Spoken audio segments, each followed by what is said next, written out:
Bowring ಆಸ್ಪತ್ರೆ ಗೋಡೆ ಕುಸಿದು 7 ಜನ ಸಾವನ್ನಪ್ಪಿದ್ದಾರೆ. ಗೋಡೆ ಕುಸಿಯುವ ಮುನ್ನ ಒಂದು ದುರಂತವೇ ನಡೆದಿತ್ತು. ಸ್ಕೂಟರ್ ಪಾರ್ಕ್ ಮಾಡುವಂತಹ ವೇಳೆ ವಿದ್ಯುತ್ ತಂತಿ ತಗುಲಿ ಓರ್ವ ಸಾವನ್ನಪ್ಪಿದ್ದಾರೆ ಅನ್ನುವಂಥ ಮಾಹಿತಿ ಸಿಕ್ಕಿದೆ. ವಿದ್ಯುತ್ ಶಾಕ್ ಹೊಡೆದು ಸುಫಿಯಾನ್ ಸಾವನ್ನಪ್ಪಿರ್ತಾರೆ.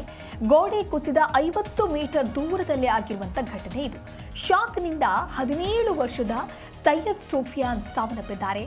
ಮಗನ ಸಾವಿನ ಆಘಾತಕ್ಕೆ ತಾಯಿ ಉಮೆ ಸಲ್ಮಾ ಕುಸಿದು ಬಿದ್ದಿದ್ದಾರೆ. ಸ್ಥಳೀಯರ ನೆರವಿನಿಂದ ಆಸ್ಪತ್ರೆಗೆ ಕರೆದೊಯ್ದರೂ ಕೂಡ ಮಾರ್ಗ ಮಧ್ಯೆಯೇ ಸುಫಿಯಾನ್ ಸಾವನ್ನಪ್ಪಿದ್ದಾರೆ. ಕಾಡುಗೊಂಡನಹಳ್ಳಿಯ ವೆಂಕಟಾಪುರ ನಿವಾಸಿಗಳು ಇವರು. ಬಟ್ಟೆ ಖರೀದಿಗೆ ಅಂತ ಹೇಳಿ ಸುಫಿಯಾನ್ ಬಂದಿರ್ತಾರೆ. ಮಳೆ ಹೆಚ್ಚಾಗಿರುವಂಥ ಹಿನ್ನೆಲೆ ಸ್ಕೂಟರನ್ನು ಪಾರ್ಕ್ ಮಾಡೋಣ ಅಂತೇಳಿ ಹೋದಂಥ ಸಂದರ್ಭದಲ್ಲಿ ವಿದ್ಯುತ್ ತಂತಿ ತಗುಲಿ ಸುಫಿಯಾನ್ ಸಾವನ್ನಪ್ಪಿದ್ದಾರೆ. ಇನ್ನೂ ಕೂಡ 17 ವರ್ಷ ಸುಫಿಯಾನ್ಗೆ. ಇನ್ನು ಮಗನ ಸಾವಿನ ಸುದ್ದಿ ಕೇಳಿ ತಾಯಿ ಆಘಾತಕ್ಕೆ ಒಳಗಾಗುತ್ತಾರೆ.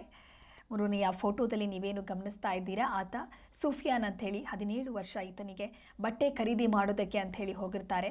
ಆ ಸಂದರ್ಭದಲ್ಲಿ ದಿಢೀರನೆ ಮಳೆ ಜಾಸ್ತಿ ಆಗತ್ತೆ, ಜೋರಾದ ಗಾಳಿ ಬೀಸೋದಕ್ಕೆ ಶುರುವಾಗುತ್ತೆ. ಹಾಗಾಗಿ ಯಾವುದೇ ರೀತಿಯಾದಂಥ ಸಮಸ್ಯೆ ಆಗೋದು ಬೇಡ ಅಂಥೇಳಿ ಮುಂಜಾಗ್ರತಾ ಕ್ರಮವಾಗಿ ಆ ಸ್ಕೂಟರನ್ನು ಅಲ್ಲೇ ಪಾರ್ಕ್ ಮಾಡೋದಕ್ಕೆ ಹೋಗ್ತಾರೆ. ಆದರೆ ಆ ಸಂದರ್ಭದಲ್ಲಿ ವಿದ್ಯುತ್ ತಂತಿ ಈತನಿಗೆ ತಗುಲಿ ಈತ ಸಾವನ್ನಪ್ಪಿದ್ದಾನೆ ಅನ್ನುವಂತಹ ಮಾಹಿತಿ ಸಿಕ್ಕಿದೆ. ಮಳೆ ಬರ್ತಾ ಇದ್ದು ಗಾಡಿ ಸೈಡಾಗ ಹೋಗಿ ಪಾರ್ಕ್ ಮಾಡೋದು. ತಾಯಿ ಸೈಡಾಗಿ ನಿಂತ್ಕೊಂಡಿದ್ದೆ. ಆ ಕಂಬದಲ್ಲ ಡಿಸ್ಕೌಂಟ್ ಕಂಬದಲ್ಲಿ ಸಡನ್ ಶಾಕ್ ಹೊಡೆದಿದ್ದು. ಗೋಡೆ ಅಕಸ್ಮಾತ್ ಬಿದ್ದೋಗಿದ್ದಿಲ್ಲ. ಆ ಗೋಡೆದಲ್ಲಿ ವೈರ್ ಕಟ್ ಆಗಿದ್ದು ಸಡನ್ ಶಾಕ್ ಆಗಿದೆ. ಸ್ಪಾಟ್ನಲ್ಲಿ ಡೆತ್ ಆಗಿದೆ. ಅವ್ರ ತಾಯಿ ಇವಾಗ ಅವ್ರ ಜೊತೆಯಾಗಿದ್ದರು, ಅವರು ಅನ್ಕಾನ್ಸಿಯಸ್ ಇದ್ದಾರೆ. ಗೋಡೆ ಬಿದ್ದಿತ್ತಲ್ಲ ಅದೇ ಸ್ಥಳದಲ್ಲಿ ಆಗಿತ್ತು. ಅದೇ ರೋಡ್ ದೂರ ಆಯ್ತು ಸರ್.